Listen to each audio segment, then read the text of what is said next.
Thank you for listening to Mormon Sex Info. This episode is an archived episode and is only now becoming publicly available. Mormon Sex Info relies on contributions. To contribute, please visit mormonsex.info. And now, please enjoy this episode.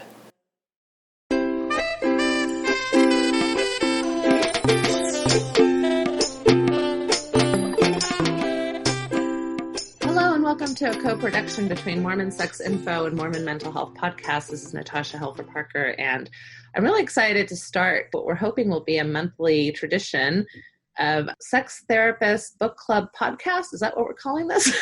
In a way.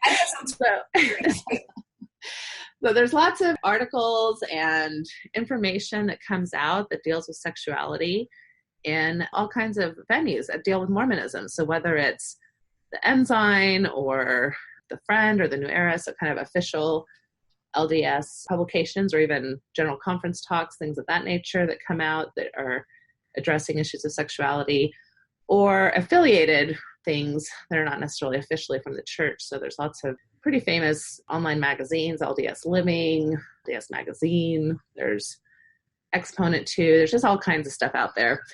And we see these articles get thrown around by different people, Facebook groups, and oftentimes we're tagged because people know that we're sex therapists within kind of the Mormon community, working with Mormons and LDS folks. And so we are often privy to a lot of this information that's floating around. So we thought we would try to give at least our opinions on the matter, seeing that we're all certified sex therapists, and those are the only people that I'm really going to invite to this particular podcast group. So whether they're a sex educator or sex therapist, that's going to be kind of the credentialed space for people being invited to be part of this particular podcast group. With me tonight, I have Shannon Hickman and Kristen Hodson, and I'd like for each of you to just take a few minutes and introduce yourselves, tell us a little bit about yourself. I've had you both on programs before.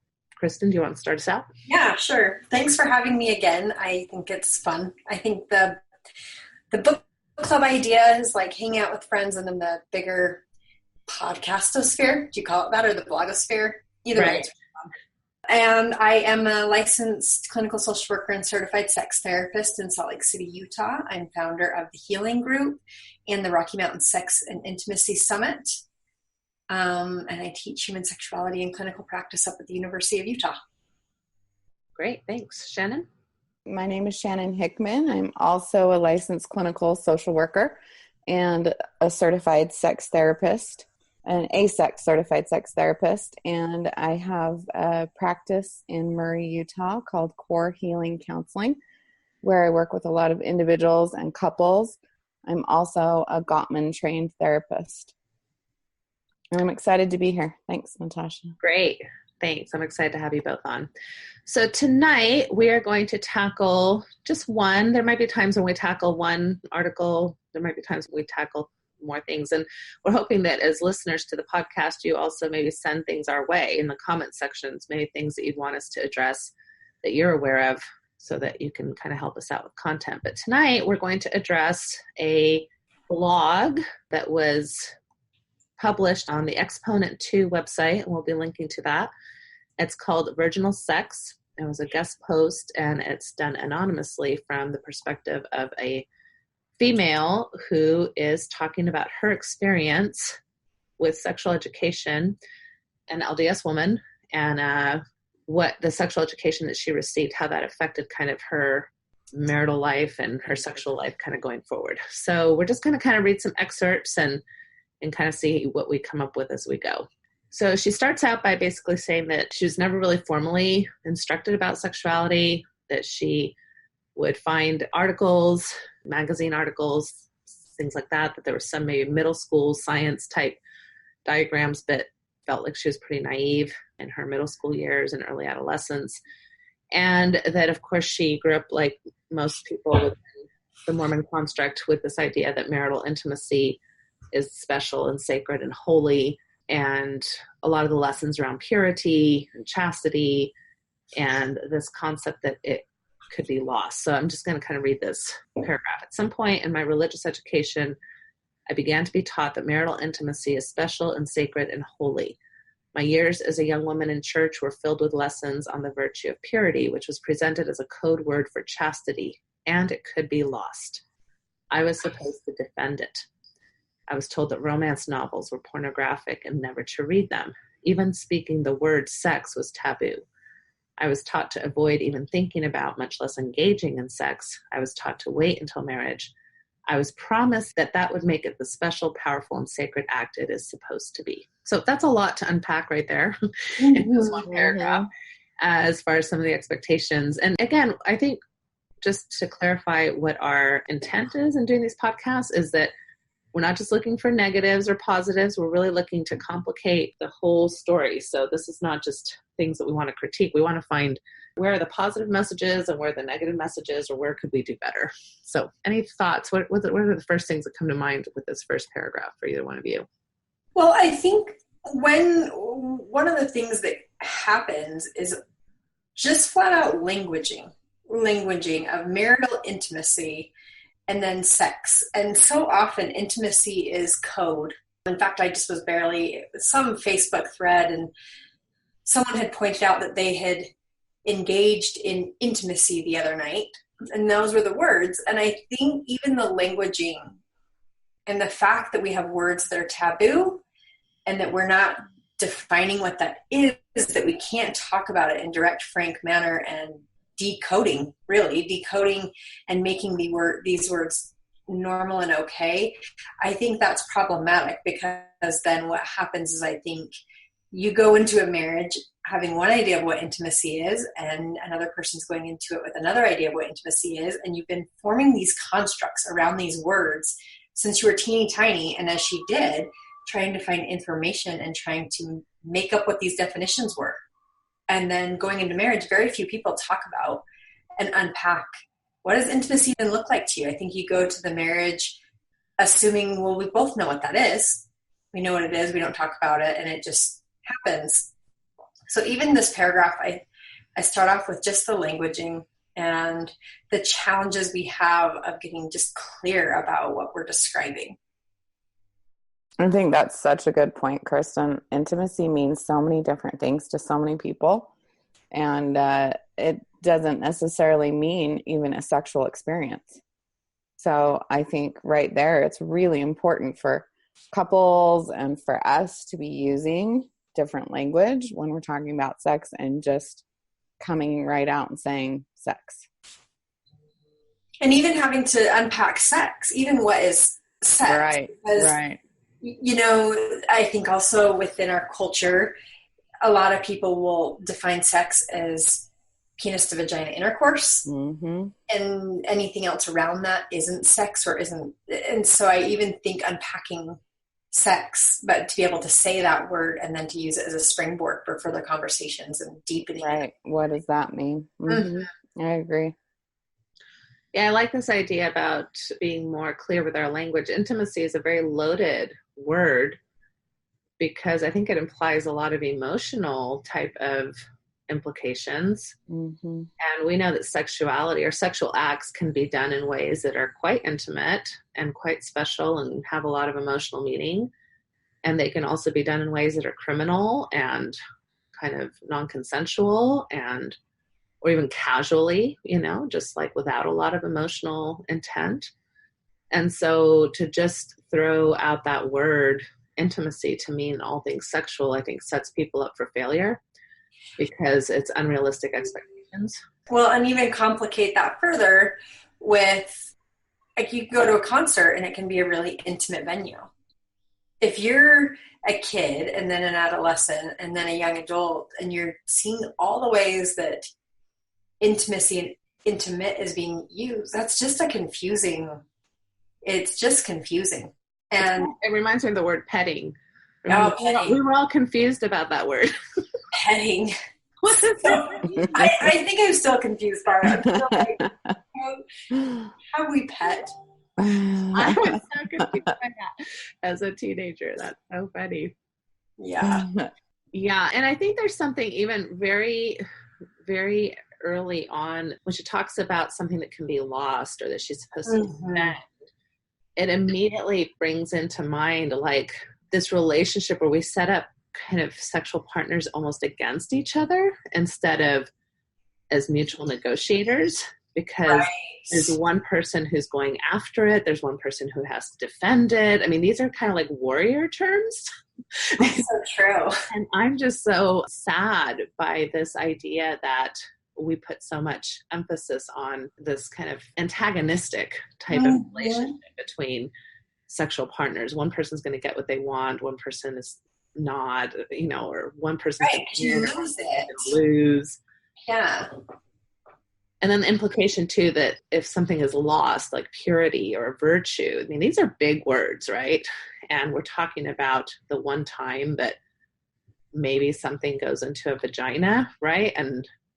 But now you're couching it into the terminology of you've lost your virtue, or if you lost your purity, or yikes, that's just a lot of worth put on one particular moment. And we know too that the moments where virginity, quote unquote, is lost is just so complex.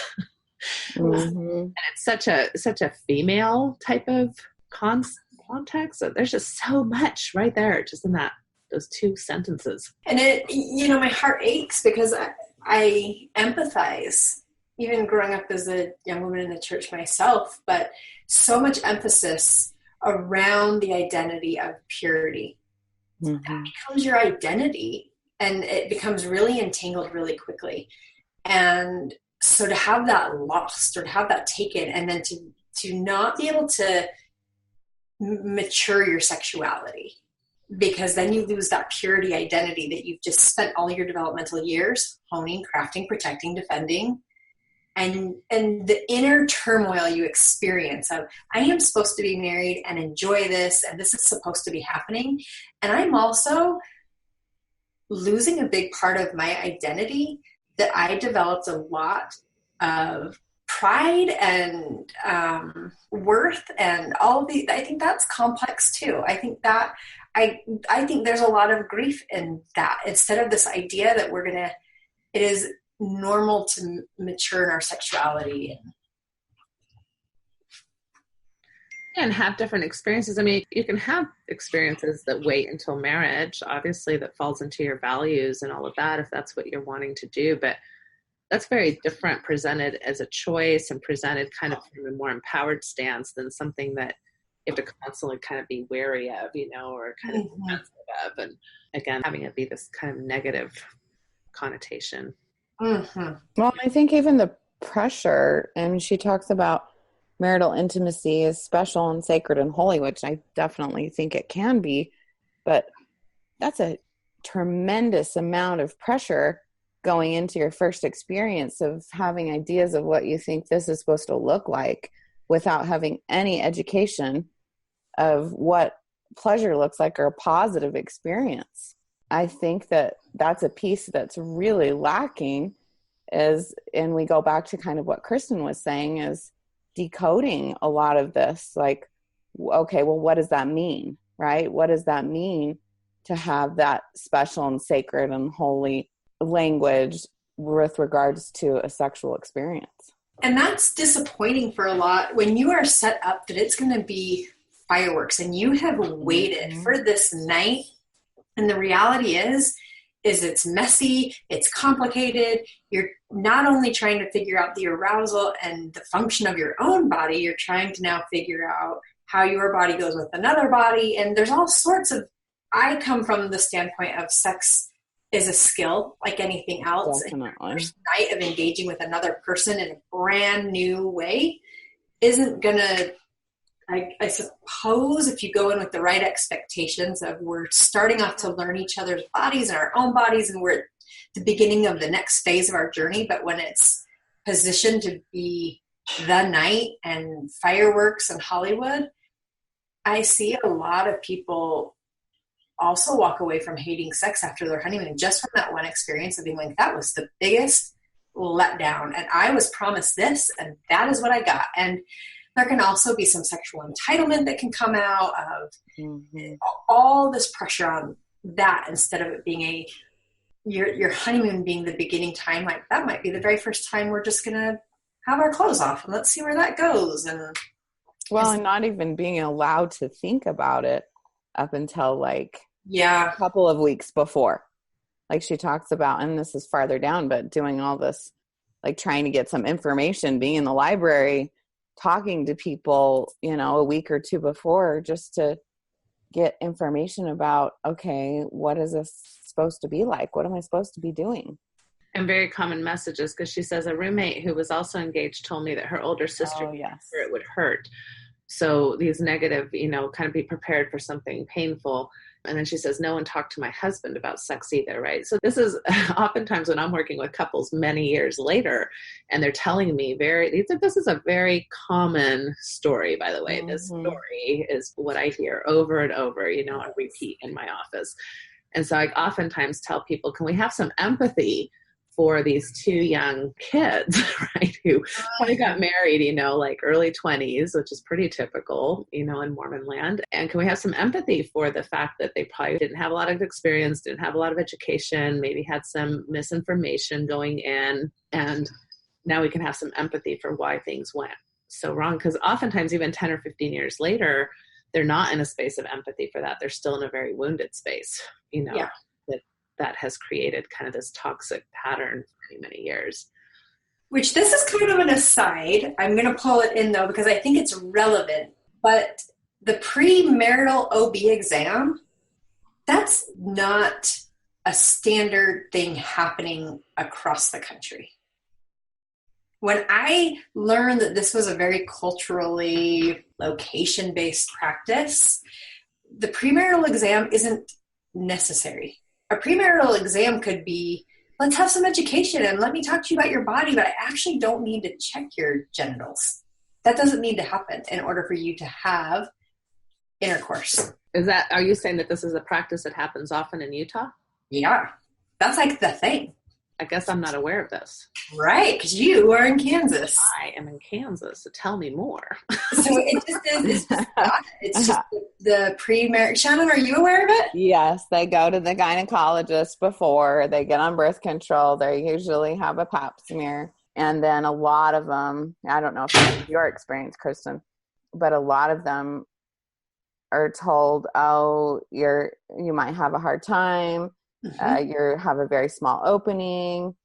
I've even known people that have had to have like surgical opening afterwards. Yeah. They'll start them on dilators or there's not really an opportunity to talk about their body or lubrication or how normalizing the experience, and not setting it up that it has to hurt, that they have to go to a doctor. I mean, I think even the message of having to go to the doctor to be cleared for something that's a normal part of life, natural part, that the doctor has to clear you. That to me, there's a message. Women in Utah are not. I mean, I guess for me, the more typical experience is that women tend to start going to the OBGYN like 2 or 3 years after starting menstruation. Yeah, mine is more into teens too. That's been my experience of more the norm. Like teenagers go. Huh. I just wanted to throw that in there. No, that's really good. That's a really good point. I forgot about that. I had heard about dilators being given as bridal gifts in Utah. Really? Yeah, that I had not heard of anywhere else. That's kind of not a cheap present. It's not a cheap present. And again, like, why do we need dilators to prepare for? That's saying we're dysfunctional, basically. We already have something going wrong. I mean, dilators can be very helpful when people need them for certain disorders, but and the reality is and I want to get back on topic, but the reality is it's going to be painful if you're anxious, scared, and you're tense because it's all new, and the opportunity to learn how to relax and let your body breathe and open up. It doesn't have to hurt. No. And I've had a lot of people say sex shouldn't hurt ever. And let's just also talk about the clitoris. Yeah. And if we were getting warmed up and had, 10 to 45 minutes, I think is what they say women need in order to get fully aroused, just to enjoy and have comfortable penetration. Yeah. It's not happening on those wedding nights. Positioning. Yep. Lube Lubricant. I'm going to put it can be another one we can talk about, but I do want, this is relevant to right here. When she talked about why God made the female body so complicated. Do you remember when she says this? Mm-hmm. And one of my favorite all-time quotes is by a woman named Sarah Barmack. And she says, women's sexuality is not a mystery. It's not complicated. Women's bodies are not Rubik's Cubes any more than men's bodies are.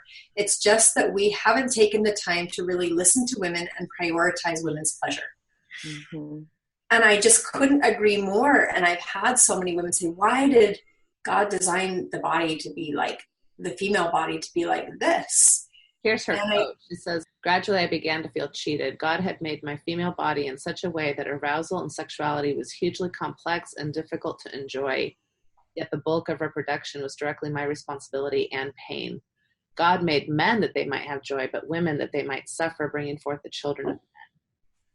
My main goal in a sexual encounter was to avoid discomfort, and I only rarely felt any physical pleasure. Sex was a huge disappointment in my life.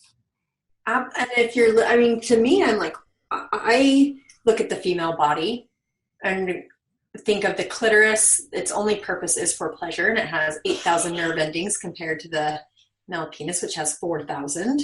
If we are delivering babies out of our vagina, I'm really grateful it doesn't have as many nerve endings. But we're not teaching women and girls to know their body or the capacity of their body. And we're not teaching boys and men to know about women's bodies and to know how to pleasure them. And I'm continually amazed at how many men and women still are not aware of the women's clitoris, where it's located, how it functions at all. And they can be years into a marriage, or that women don't even know they have a vulva. Which is my experience, Kristen. I feel like it's 5 to 10 years is the common story for how long it took for a couple and for a woman to figure out how to have pleasure and how to have an orgasm. That's like the norm for so many couples that I see in my office. Yeah. Yep. I'm thinking about it'd be nice if we could use more yes and reframes. Like, yes, it can be sacred and holy and wonderful because of the construct where you waited until your marriage to do something that was part of your values. And it can be a complete disaster physically and messy and weird and awkward. Like those things. They can both exist. And that not every single experience is going to be like that. No. No, and this might be personal disclosure, but I remember writing in my journal thinking about my future sexual encounters and being like, I don't know if I'm going to have the energy to go all night long. And I'm like, 16-year-old self, like, I don't want it to go all night long. And all my ideas of that. But yeah, it's the both and that you're going to have some that just fall flat. Sometimes you're just scratching an itch. Sometimes you do want the full 7-course meal. Yeah. I love the both and reframe, Natasha, because I think that's so true. And I like what you said too, as far as like maybe we can just practice lying naked together for a few days.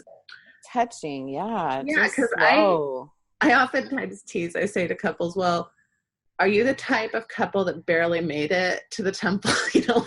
Like you couldn't keep your hands off each other. And you were so aroused like over the last 3 weeks, that you could barely make it. And so then, maybe you had some good sexual activity, on wedding night because you had basically spent 3 weeks of foreplay getting there. Or were you the type of couple that kind of, almost like kissed across the altar, right? Or just held hands or just just did very little type of physical touch because you were wanting to keep these boundaries. Well, if you're that kind of a couple, why can't we just have a basic knowledge that maybe it's not the best idea to have full-blown vaginal penile intercourse, that particular night? Like, let's get to this type of physical touch. Just go up her shirt. Yeah. Just pants, do developmentally what you missed out on. Exactly. LDS couple choosing to honor the chastity agreement. Just let it be the beginning of your development. Right. And then your expectations are probably a lot less messed up to begin with. She says, so it took 2 days after their wedding to have successful intercourse, and successful meaning my husband deposited sperm in my vagina. So that says a lot about, again, what we consider sex, right? So okay, if there was ejaculation and if there was penis that entered a vagina, in a heterosexual marriage, then that was successful sex, which kind of goes back to our initial talk about intimacy, right? And how sex and intimacy can be two very different things, and that you can have some really great sex that don't necessarily have to do with necessarily sperm or inserting anything into a vagina. So that when we have these definitions, right, that are so constrictive and binary. And the successful, it's sad to me because it's so goal oriented. And I bet they didn't have the opportunity for them to decide I would even take successful out, but if they wanted to keep successful in, like, what would make this, let's do the positive reframe. What would make this a great experience for both of us? If we're setting the stage for the rest of our marriage, what would make it, I'm doing air quotes, successful, meaning mutually pleasurable, where we both felt prioritized and mutually engaged? Like, what would that look like? That's the conversation I wish that could be had, instead of the goal-oriented successful is the penis into the vagina, which is prioritizing male pleasure. Yeah, definitely. And what is the meaning of sex for you? I ask couples that all the time. Exactly. What's the meaning of sex for you? And that helps people to kind of just discern and figure out, where they differ. Mm-hmm. And very rarely is it solely procreation, right? It's pleasure, it's closeness, it's connection. But these are the conversations that aren't being had. And if you don't have the education, how are you going to have that pleasure and that closeness on those experiences? I can feel myself I'm just getting angry, like right now. And I'm staying away from one paragraph in particular because I don't want to be Debbie Downer, like dun, dun, dun. But where she talked to the bishop about her husband about masturbating and experiencing orgasm, and then goes to the bishop. I'm lobbing this over to you, Natasha, because I have such a reaction. Like, in no way, shape, or form should that ever be happening ever, period, the end. Well, I don't know why you're lobbing it to me to get away from anger. Because I can feel myself moving into a potentially unprofessional state right now, because I just get so, it's maddening to me. It's maddening. Yeah, it is maddening. And so let's even, before we even get there, I mean, back to a lot of the issues that she was having around prioritizing her pleasure, because again, it was so oriented towards expecting discomfort, expecting even pain. She got these messages. She actually does seem to have a difficult time on her honeymoon to the point she sees vaginal damage, right? Or vulval damage. She has some tears, and she actually calls her mom, right? And she says, hey, like, I'm struggling here and I'm hurting and I'm bleeding. And the feedback she gets from her mother is, well, it's not a big deal. You got to make sure you give him sex so he'll feel loved. And she says, my body was mangled, and my own mother said it was no big deal. There was no discussion about how this had happened or what to do to improve the situation. First and only time I ever in my life spoke to my mother about anything of a sexual nature. So again, we don't want to necessarily like demonize the mom or shame the woman here, or even shame the husband. I think this is so what I mean by our systems have failed. Yes. They have failed our parents. They have failed us, and they're quickly failing our children, because none of us have enough information, right, to stop these types of mythological folklores that tend to just run rampant in our cultures. And even, Natasha, it's fortunate about the sacred kind of narrative that we make it so sacred that it becomes secret, and that's not healthy, or that because it's seen as something only between man and woman or holy in that way, that again, people are just not getting adequate information. So She definitely needed lubrication. She definitely needed to understand arousal patterns, for women. Her husband needed that type of education, because a lot of times people can read these things and go, what a jerk the husband was. I can pretty much guarantee that this guy's probably a nice guy. Like, he probably has several callings. He probably works his butt off to provide for the family. He's probably like super, lovey-dovey in every other way. And that's the typical guy that shows up, the typical Mormon guy that shows up in my office. But he has zero sexual education. There is male privilege that we have within our culture.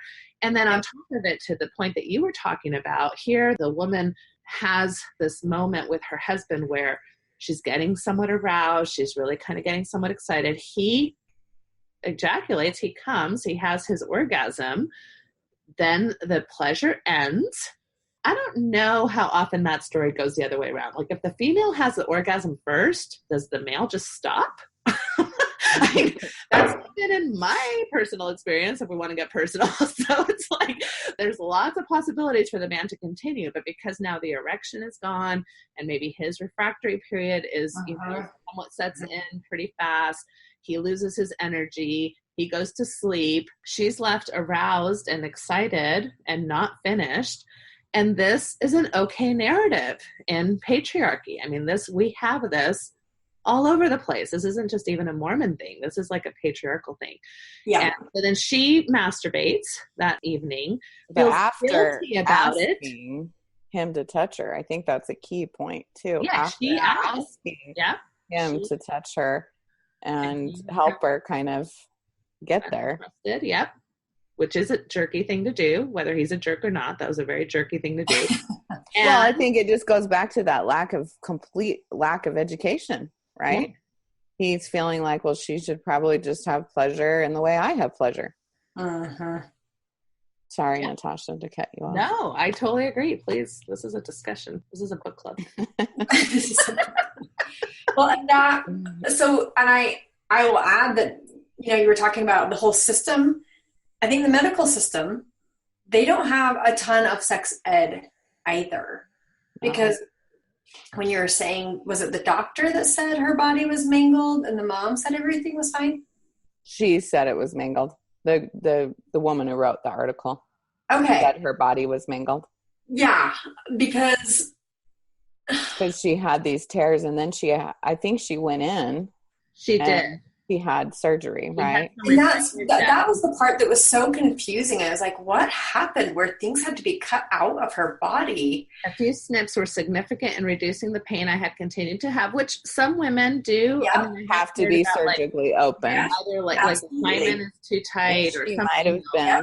But still, no one told me what had happened to me was abnormal or preventable. So even, I'm guessing, to your point, Kristen, she went into the doctor's appointment.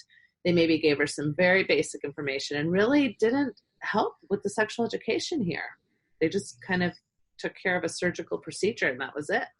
But I also think this is where it gets so tricky, is because we aren't even talking a lot of times, like, to our daughters or our kids about puberty enough, that I've known people who couldn't use tampons because they were so tight. Why does nobody have that information years before they're going to go into a sexual experience like that, and have that knowledge in case they needed dilators in the beginning? I mean, this should be taking place long before their wedding night. Mm-hmm. And I think it's the same stuff that we keep missing, talking about the system being broken. And it goes back to even what I believe are unfortunate beliefs around masturbation. Like, here's this sexual self-sufficient way that in my Mormon narrative offers an outlet for people to self-explore, to understand themselves, to be able to have sexual release when not in relationship, and not break the law of chastity, things like that. I mean, I think that's a very plausible narrative as a believing Mormon. And I'll read this because I just think that this is so harmful on so many levels. There was one time in the early years of marriage, I actually felt particularly good during sex. My husband finished and rolled off. I asked him to touch me, but he declined. He was done and fell asleep, which again, I can see that very like, oh, I'm tired. I'm out. Again, it doesn't have to be this really mean thing, but it's completely dismissive of her needs. She says, I touched myself. I experienced my first small orgasm, which that's a clue that oftentimes women do figure out orgasmic pleasure by themselves first. And when we keep masturbation, quote unquote, sinified, then we're stopping women from feeling comfort and sexually exploring themselves, which then once women know how to do that, it actually becomes much easier to be able to explain to their partner, hey, this is how I like to be touched, or I can touch myself while you also touch me, or it can just be so much better as far as an experience for both people if she has some experience on knowing herself. Ashamed and demoralized that I had masturbated. So imagine that, right? Here you can, I can just, I don't know, I want to go hug this young woman in her bedroom. Ashamed and demoralized that I had masturbated. I confessed to my husband, even that language, I confessed to my husband, like he has some type of ecclesiastical power over her. The next day, he thought I needed to tell the bishop, which again, in the construct of Mormonism, I don't think it requires a jerk to have that type of construct. So I did, and I was not allowed to take the sacrament for a while. So here's discipline, ecclesiastical discipline to a woman in her marital bed where she's struggling to negotiate sexual pleasure with her spouse, who quite frankly probably needed the sacrament taken away a little bit longer than her. Yeah. Give me a frickin' break. Well, and the fact that she felt ashamed and demoralized. I mean, let's just here's my fantasy with this conversation, that she has the Mormon in her come up, that she feels like she needs to confess to her husband. And in the fantasy, in my mind of this conversation, he looks at her and is like, that is fantastic. What did you learn about your body? Tell me, what did you learn?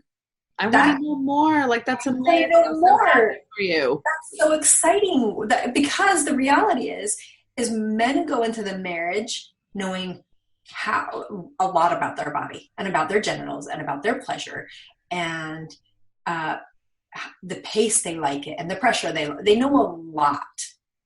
And if that conversation, again, she felt like she needed to confess, but I still don't blame him. It's that system construct, but it could have been an exciting development in their marriage. And there is a reframe. I think this came out of an old blog of yours, Natasha, where masturbation can be a wedge or a tool, like something that can actually bring you closer. And this was an opportunity that could bring people closer. And I can't tell you how many men I talked to that wished their wives would get to know their body, and then share with them what they learned about their body, because most women go into a marriage being like, I don't know my body. I hope you can figure it out better than I can, because I don't know. And you have two people that don't know, and that's really tricky. And most men that I talk to wish women would take the time to explore their body and get to know it, and then share that information and teach them so that they can increase their pleasure.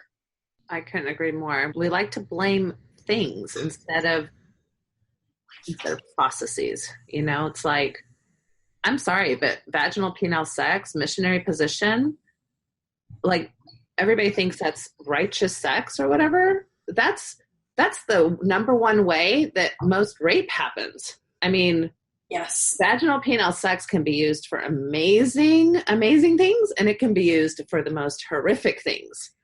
So we're not blaming penile vaginal sex for anything. We're blaming the context, right? What's the context? So why do we get so caught up about masturbation or oral sex or anal sex or certain positions? It's like, none of those things are good or bad. It's the context in which they're used that become edifying or destructive, you know, depending on how people are communicating, how they're negotiating, what's the landscape around them. Even the ecclesiastical leader could have kind of directed her back to the marriage and her husband, and well, that's great. Now, why don't you show him or figure this out together? It sounds like, you're learning about your body. I mean, there could have just been so many different. Even if he had just followed what was in the bishop's handbook. Like, oh, well, according to the bishop's handbook, It says here that marital issues, such as the one you're bringing to my attention, which I'm probably having an anxiety fit about because it is really none of my business, is to be decided between the two of you. So I'm so glad that you thought this was necessary to come to talk to me about, but please go, have fun, come back if there's like domestic violence, okay? And let's take the fantasy a little bit further. What you guys should do is actually go to our Sunday school sex ed class next Sunday. Mm-hmm. Right. That would be great. I'll teach it. Join in on that. That would be so much fun if they let us do that. Why don't we all jump at the chance of that? Yes, I would. You know what I was thinking as you first were reading this article and talking about it, it would be so nice to hear a man's perspective. Yes. Kind of article, even if it's anonymous, it'd be really interesting to hear kind of what men go through that first wedding night too, because it's always, I hear this story so much and I just want to validate that for her. This is such a common thing for women to go through and it's heartbreaking. But I don't hear a lot of what the men are really going through and what that's like for them. Mm-hmm. Yeah, and there's a lot of stuff there, I think, again, with inexperience. And when they realize that they harmed their wife, like the men that I get that went down on their wife for the first time and had some disgust or some type of reaction that they realize, 10 years later, like, oh my gosh, that must have been so horrible for her to have me have that reaction. And now I love going down on her, but she still hasn't recovered from that.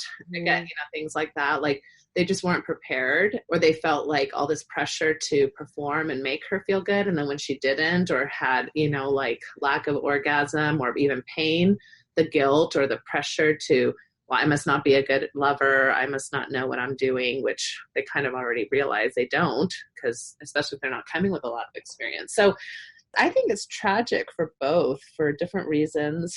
And with the pain piece, Natasha, it sets up such an unhealthy dynamic between the couples from the very beginning. And if anyone's listening to this, I think that's ever had pain or continues to have pain or, isn't even married yet, that is something that you can get help for immediately. And couples should not continue to have those experiences because it just does so much damage.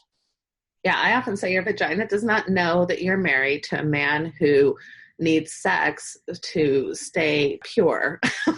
Your vagina knows whether or not it's in pain or if it's having a pleasurable time, right? And so even though you may want to offer sex or want to keep your husband happy, all these kind of really constructs that are so from that perspective of caregiver, right? Which women are given that role so drastically thick in so many areas of our culture, again, beyond Mormonism. Even if you have those best intentions, your vagina does not know that. Mm-mm. It just knows this is nice or this sucks.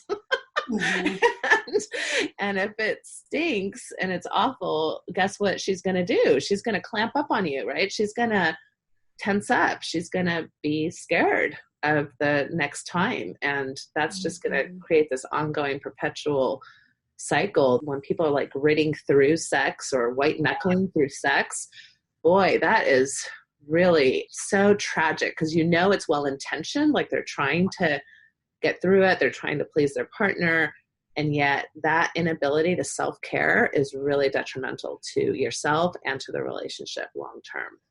And it was so sad what her mom said because, and I agree with you, Natasha, don't want to, put any blame or shaming of the mom, but that this is basically an obligation, and that's what happens, and that's how many of the women feel in the messages they get, that this is just an obligation and a duty to keep my husband happy.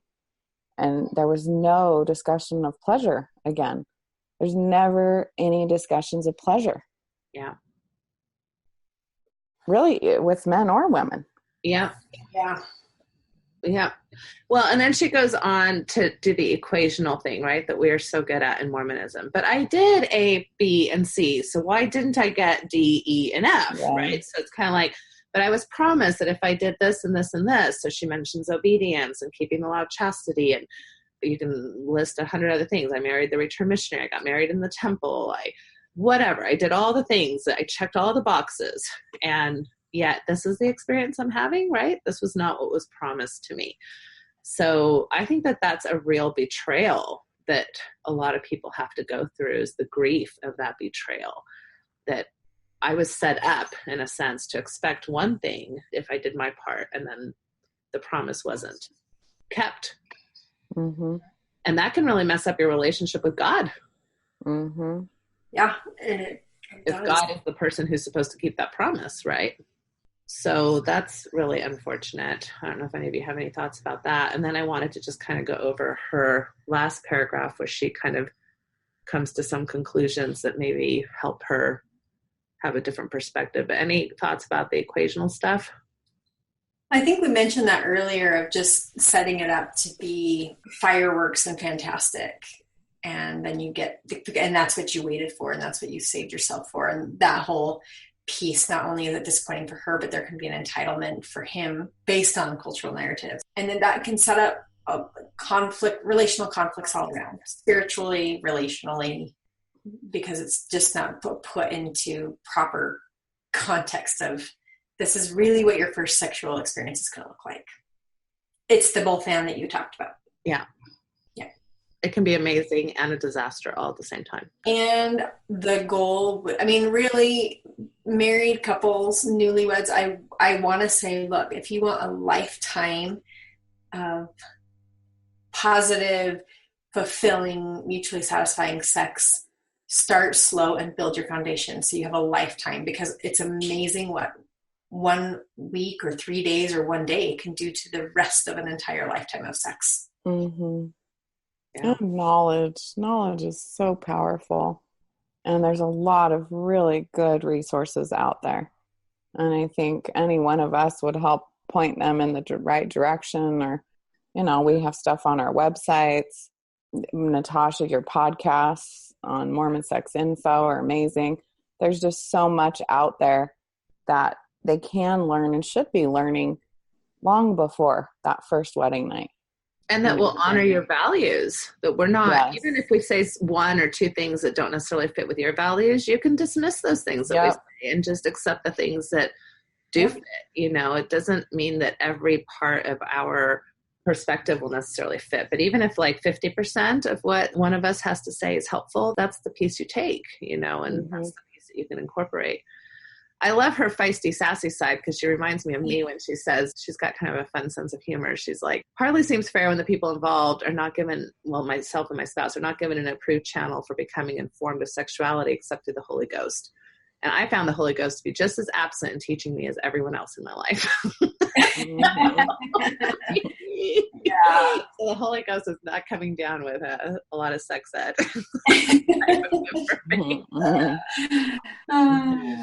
Not that's going to be very useful. Yeah. Well, and we could even take that further, because my immediate thought is, isn't the Holy Ghost the one entity that does not have a body in Mormon doctrine? So how would the Holy Ghost know anything about it anyway? All right, enough of my humor. All right, so then she says that I've come to a place where I now reject many of the ideas I was taught about sex. I was taught sensuality was among the carnal, worldly passions to be avoided.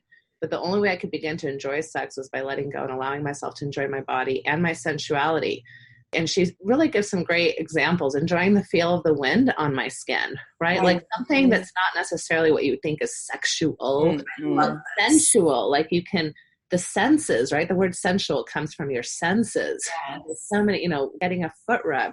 We do exercises in sex therapy called sensate focus, which are not so much about the sexual act as it is about just enjoying touch and massage and pleasure, noticing the body, right? So she talks about relaxing in a warm bath, noticing the feel of her husband's skin against her own. Love it. These are really beautiful examples, day-to-day examples. She even mentions more controversial things. Like if I read or watch something romantic or sexy, I'll be more likely to get in the mood and have a better experience.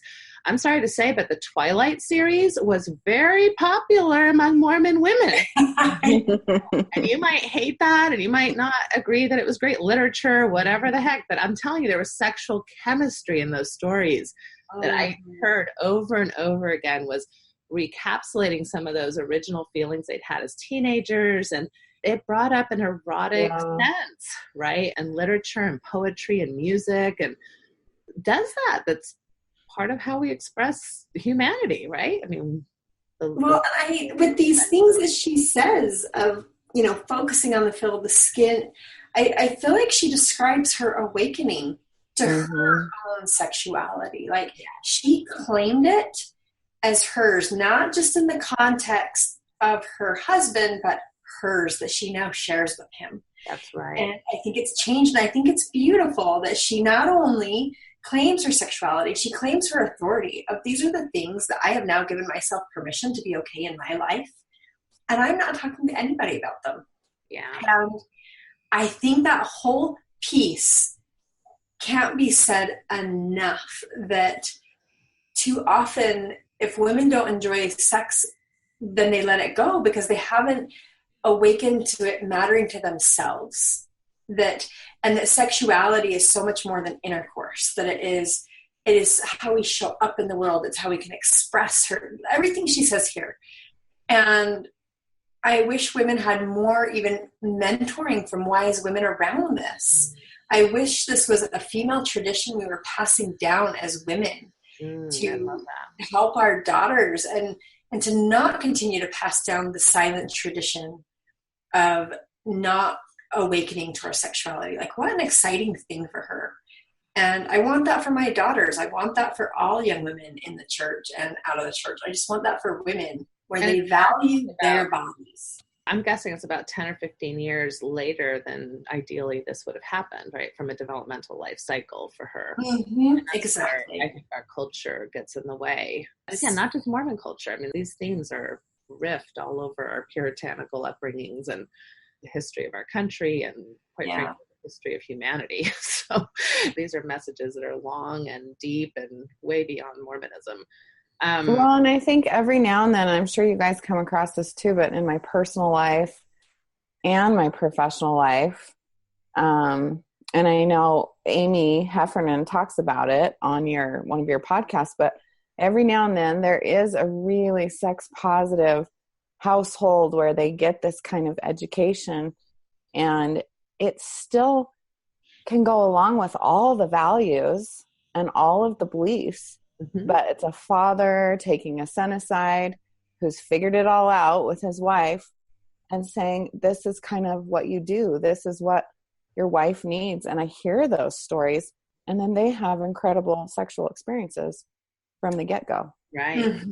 Mm-hmm. And like you're saying, Kristen, the mother, setting her daughter aside and saying, you have a right to your pleasure. You have a right to self-exploration. You have a right to prioritize yourself. Even from a doctrinal perspective, it's kind of like the sword with two sides, right? Because on the one hand, if we want to be people who give and serve and sacrifice for others, well, you can only do that so much before you completely deplete yourself. And then you're not good for others or yourself because you're completely depleted.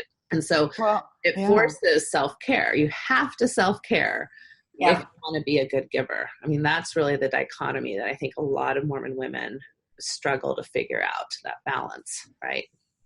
And I hear a lot of stories of couples, because I ask about history and parents, and you get plenty that think their parents never have sex, or they didn't like each other and didn't have a good sex life. But you also get a ton of them who later find out their parents had this amazing sex life, and nobody's talking about it. Nobody's sharing. Mm-hmm. And why? Why aren't we sharing that if it's such a beautiful piece of life? And if we were to go doctrinal, I think the opportunity for young girls to know their body and to know the capacity of their body, and to take that, I think it's Jen Finlayson-Fife who talks about this in her research, to take the capacity and to embrace that. Like, my body is working. these are my feelings of desire. And, we connect with desire. We have a desire to hang out with friends. We have a desire to eat this food again. And if we can connect and keep connecting, then when we choose to have sex, we'll continue to build on it. But if we spend our whole life shutting it down and disconnecting desire from our body and our experiences, it's really hard to just turn that back on. And you can become embodied, but that's a real struggle and challenge when developmentally, through all your developmental stages, you spend so much time suppressing instead of only acknowledging, embracing, and becoming curious about the capacity of your body. It's amazing. And sadly, that's the culture that we're currently in. I mean, I'm sorry, but the For Strength for Youth pamphlet and all of the directions that we see towards the youth is to shut it down. And that's something that I think we really need to hold our adult selves accountable for, right? That I think we come from a damaged system ourselves, and we're perpetuating that damaged system because we can't step outside enough of the box to see that actually it's not doctrinal.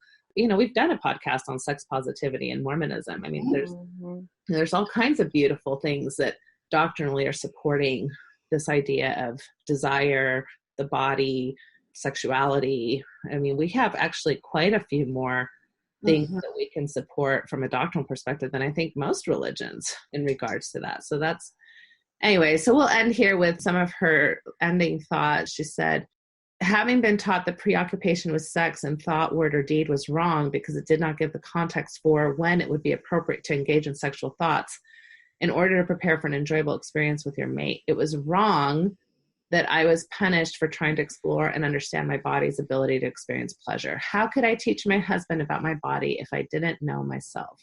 And most of all, it was wrong to throw two ignorant, naive, yet pure young adults together and expect them to figure things out on their own once they're married, and to promise them it would be amazing if it was done in this way. It was wrong to have sex become so taboo that no one talks about it.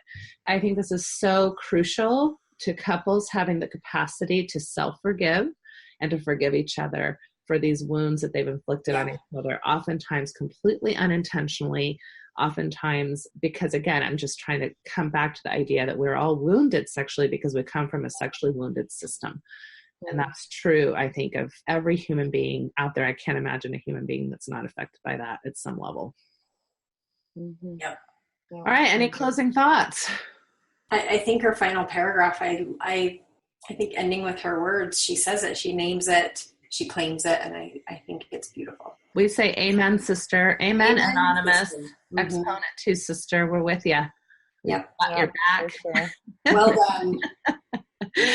And a huge thank you to whoever she is for posting this, because it can be hard to write about something so personal. And I think that more conversations like this and more women saying, hey, not to steal a total hashtag, but Me Too. There's a lot of different ways that the Me Toos happen, not just through sexual assault, but through sexual woundedness. And I think that this is a very common story, amongst our sisters and even our brothers. So hopefully by sharing stories, we can heal and help each other and reach out and touch someone. That's a great note to end on. All right, ladies, it was a pleasure. I will look forward to doing this next month. So fun. Thank you, Natasha. All right. Okay. Have a good night. Take care. Bye, ladies.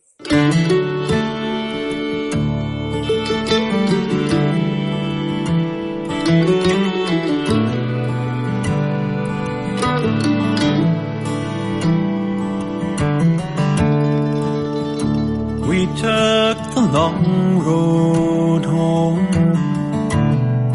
turned minutes into miles, and as the evening traveled on, the sunset bathed your smile. We stopped beneath the desert stars, wrapped in each other's arms. Was as simple as I love you, an ordinary, extraordinary truth.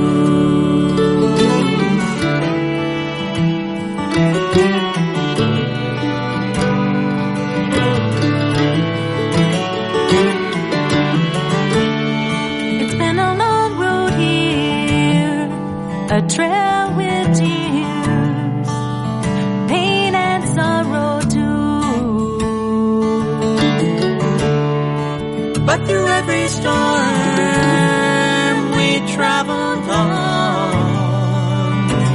like lovers do.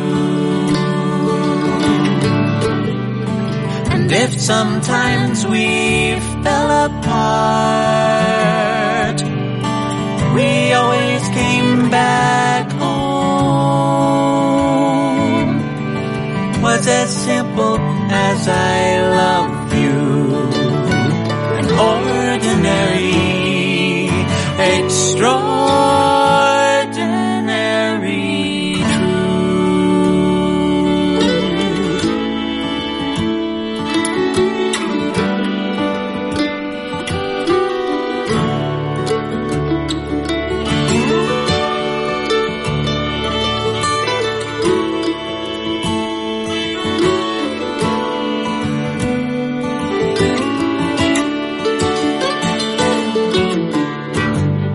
Some people say love is blind and forever is too long.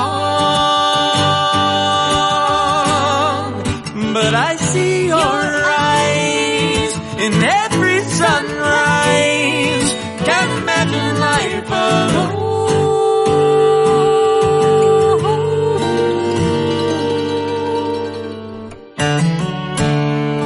Let's take the long road on together until we're gone. Want you by my side till the day I die and into the beyond. It's as simple as our love is. That's how I wanna go, all wrapped up in the arms of our extraordinary, it's nothing ordinary love.